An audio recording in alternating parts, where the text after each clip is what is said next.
ঐতিহ্যবাহী একটি রাজনৈতিক সংগঠনের নাম বাংলাদেশ আওয়ামী লীগ। মুক্তাগাছা থানা আওয়ামী লীগের সাবেক সভাপতিদের নামের তালিকা এবং তাদের ছবি দেওয়া হলো এবং তারা কোন ইউনিয়নের সন্তান ছিল সেই ইউনিয়নের নাম সহ দেওয়া হলো।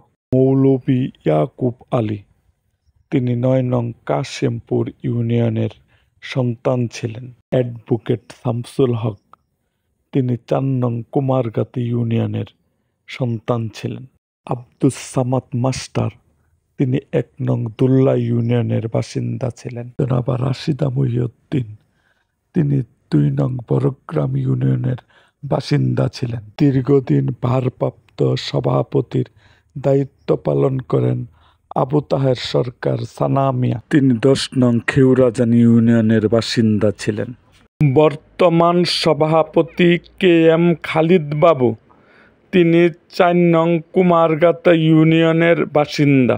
এরূপ আরও ভিডিও পেতে আমাদের চ্যানেলটি সাবস্ক্রাইব করুন।